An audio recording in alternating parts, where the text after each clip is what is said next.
كلام كتير فيه، صح ولا غلط؟ امام عاشور فين السنة الجاية؟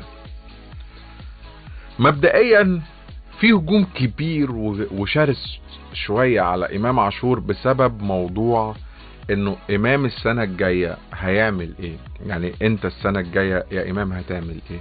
هل هتروح مع ميتلاند وتقول لهم انا شكرا انا مش قادر اتأقلم؟ طب هو انت سافرت ليه؟ يعني انت بتقول لهم سلام عليكم، طب سلام عليكم بناء على ايه؟ هل انت راجل سعيت ان انت تتعلم لغة؟ هل سعيت ان انت تتأقلم على الجو؟ هل سعيت ان انت تشوف حاجات كتير انت عايزها؟ هل انت درست قبل ما تروح الدنمارك العيشة فيها عاملة ازاي؟ ولا هو كان الطموح والسفر ان انت تسافر، او مبدأ الاحتراف عموما ان انت تكون احترفت وشفت حاجة جديدة؟ انت بدأت بداية ممتازة، جبت هدف في الدوري الاوروبي، عملت حاجات كتير حلوة، حتى لو تغيير المدربين. طب ما احنا شفنا في الاهلي موسيماني مشي كله قال سلام عليكم على بيرسي تاو، الراجل مع كولر مبدع يعني واحد من نجوم الاهلي الفترة الاخيرة.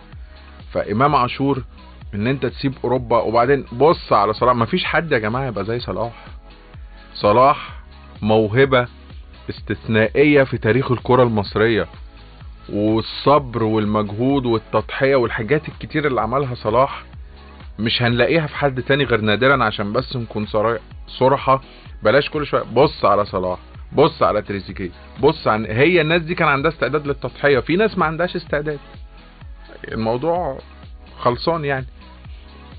فدلوقتي امام عاشور اولا كل الاحداث اللي بتحصل مبينة انه في فريق معين في دماغ امام هو عايز يرجع له في مصر.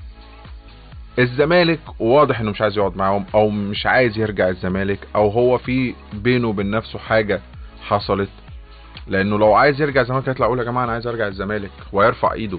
ما هو كان بيلعب في الزمالك. وبالتالي يعني حمدي فتحي كان كاتب بوست اللي هو رحيله عن الاهلي يوم الاربعاء، الراجل كاتب ولنا عودة. يعني هو الراجل هنا رسالة ضمنية انه لما هيرجع مصر هيرجع النادي الاهلي، الله اعلم اللي هيحصل، بس احنا بنقول هو قال ايه يعني. فالنهاردة امام هو عنده 3 محاور في مصر: الزمالك بصفته الفريق اللي طلع منه لاوروبا والفريق اللي نجح معاه وكسر الدنيا معاه، الاهلي اللي اعلن او في مصادر كتير وفي كلام كتير قال كولر عايز امام، هنخش نتفاوض على امام. كولر مش عايز امام، هنقول لا. والكلام ده معلش في ربط بسيط كده بيفكرني بموضوع كهربا. فايلر عايز كهربا هنجيب له كهربا، فايلر مش عايز كهربا مش هنجيب له كهربا. فواضح ان لو كولر تمسك بامام الاهلي هيخش في خط المفاوضات مع امام عاشور. بيراميدز في تصريح رسمي للكابتن هاني سعيد نفى الموضوع، يعني قال امام احنا خفضنا رواتب اللعيبة، وموضوع امام ده موضوع يعني لا وكده. لكن اعتقد ان بيراميدز لو جات له الفرصة انه ينقض وياخد امام عاشور، لا هو هياخد امام عاشور وهيخش في التفاوض.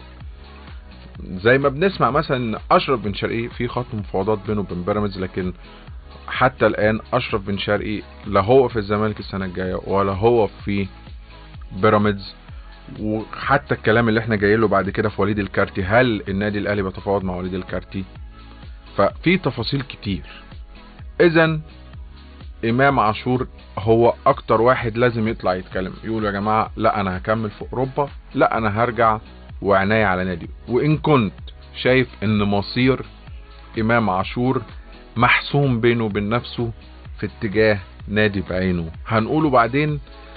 اعتقد انه هو راسم الرسمة دي.